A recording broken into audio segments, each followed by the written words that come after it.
শুভ সকাল সকাল সকাল চলে এলাম নতুন একটা ভিডিও নিয়ে। আমি সোমা, অরিত্র.অরিত্রিয়ার মমে আপনাদের স্বাগত জানাই। এই যে সকাল সকাল দেখুন ছাদের উপরে, সকাল মানে এখন ঠিক বাজে ঠিক সকাল 7:30। আর এখন বাচ্চাদের এই যে খাবার দাবার নিয়ে আবার এক ঝুড়ি আমলকি নিয়ে ছাদের উপর চলে এসেছি। বাচ্চাদের ব্রাশ নিশ্চয়ই তার বাবা করিয়ে নিয়ে এসছে। আবার তার বাবা আবার ওই দিকে বসছিল। আমি বললাম মা তো এক্ষুনি স্নান করে আসবে, মন্দির ধোবে, জল দিয়ে পুজো করবে। এই দেখুন কটিমা আর সোনাবু তার বাবিকে কীরকম হেল্প করছে দেখুন। সোনাবু ওই 3 কেজি আমলকি কিন্তু একাই তুলে নিয়েছে। ওর ওজনই হয়তো 3 কেজি হবে, জানি না। যাই হোক, দুজনে হেল্প করছে তার বাবাকে। আর ও বলতে হচ্ছে না, গিয়ে তুলে নিয়ে আসছে আমলকির ঝুড়ি। তাই বললাম যে তুমি সাইড হয়ে বসো, কারণ মা এলে জল ঢালবে, আবার তুমি তখন উঠবে, এখন নিয়ে চলে যাও ওইদিকে। তাই চলে এলাম। আর আমলকি নিয়ে আসার কারণ হচ্ছে আমার ছেলে মেয়ে আমলকি ছাড়া একদিনও থাকতে পারে না সারা বছর। তাই সারা বছরের সংরক্ষণের জন্য এই আমলকি কাটা হচ্ছে আর কি। এটাতে 3.5 কেজি মতো আমলকি আছে। আর অনেক সময় কি হয়, আমার বাপের বাড়ির থেকে আমার মাই বানিয়ে দিয়ে পাঠায় ওদের জন্য। আগের বছর 5 কেজি আমলকি শুকিয়ে দিয়ে পাঠিয়েছিল, ওইটা এবছর পর্যন্তও চলছে। আর তার সঙ্গে হ্যাঁ, আমার শাশুড়ি মাও 2 কেজি আমলকি বাড়িতে শুকিয়েছিল, ওটাতেও চলছে এখনো পর্যন্ত। হয়তো ওই 200-300 গ্রাম মতো শুকনো আমলকি আছে। কিন্তু এদের প্রতিদিন সারাদিনে 3-4 বার করে আমলকি দরকার হয় আমার ছেলে মেয়ের। তাই এবারে কিনে এনেছে।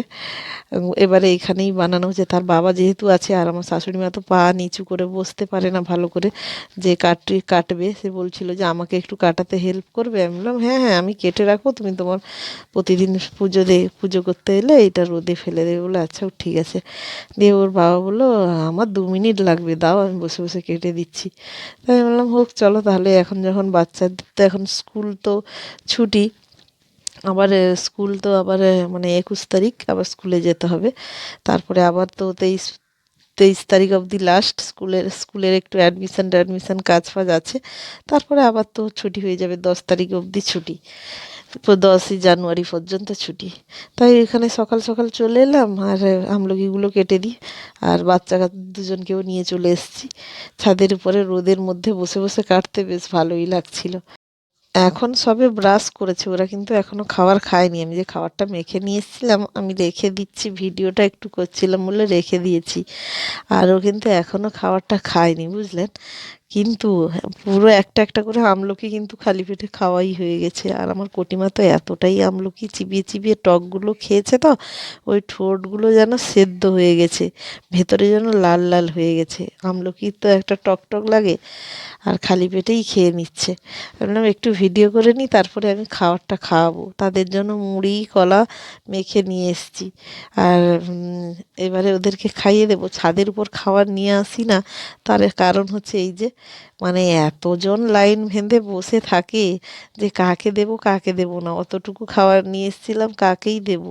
ওদেরকে বাচ্চাদেরকে 2-4 গাল করে খাইয়েছিলাম, আর পুরো খাবারটাই ওদেরকেই দিয়ে দিয়েছি। ওরা এতটাই এই মানে হেসে কা কা কা কা শুরু করেছে, ওদেরকেই দিয়ে দিয়েছে। বললাম নিচে গেলে বাচ্চাদের কিছু একটা খাইয়ে দেবো। ওই যে কলা মুড়ি ওদেরকেই দিয়ে দিয়ে পুরো শেষ হয়ে গেছে। মানে চারদিকে এসে যেন ঝেপে বসে যাচ্ছে।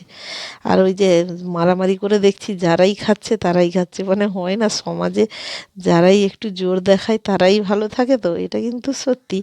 আবার দেখুন এই পাখিদের মধ্যেও যারা সবসময় খাচ্ছে তারাই খাচ্ছে, আর যারা খেতে পাচ্ছে না একটু সাইডে এসে বসছে, ওর জন্য কিন্তু মনটা খারাপ করছে যে ও হয়তো খেতে পেলো না, তাই ওকে আবার একটু দিয়ে দিচ্ছি। কিন্তু এই করে করে আর কত দেওয়া যায়। যাই হোক, এইসব করছি ছাদের উপরে।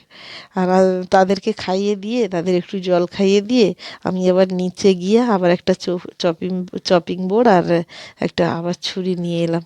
কিন্তু আমার কাটার সাথে সাথে আর ওর কাটা, ওর 10টা কাটলে আমার একটা কাটা হয়। ও তাই কাটাই এক্সপার্ট।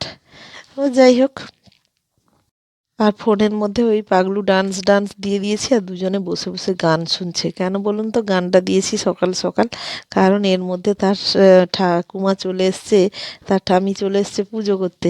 আর তার ঠামি যে পুজো করতে বসছে, দুজনে গিয়ে তাকে এতই ডিস্টার্ব করবে, তার ঠামি এবারে না পারবে উঠতে, না পারবে বসতে, বিরক্ত হবে।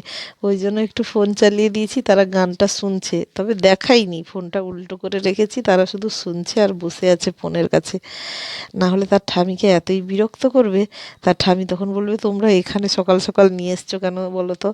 এই জন্য সকাল সকাল ওদের ছাদে নিয়ে আসতে পারি না, তার ঠামিকে এতই ডিস্টার্ব করে। এই জন্য ছাদে সকাল সকাল রোদ খেতে পারি না। তার ঠামি যখন পুজো করতে আসে এরা সেখানে এসে বিরক্ত করবে। এই দেখুন, এই যে এতটাই আমলকি হয়েছে টোটাল। ওদিকে আমাদের আমলকিও কাটা শেষ, সেদিকে তার ঠামির পুজোও শেষ। এই যে ঠামি দাঁড়িয়ে আছে, ঠামির পুজো শেষ। ঠামি এবারে একটু রোদ খাবে আর ঠামিকে দেখিয়ে আর একটা গামলার মধ্যে আমি আমলকিটা নুন মাখিয়ে রেখে দেবো। তাই নিচে যাব, এবারে নুন নিয়ে আসবো আর একটা ঢাকনা নিয়ে আসবো। ওইটা রেডি করে এবারে আমার কাজ শেষ। তার ঠামির কিন্তু সকাল সকাল স্নান হয়ে গেছে, আমার কিন্তু এখনো হয়নি। তাই ঠামির কোনো গায়ে টাচ করা যাবে না, ঠামিকে ছোঁয়া যাবে না। যাই হোক, ভিডিওটা এখানেই শেষ করলাম। সবাই ভালো থাক।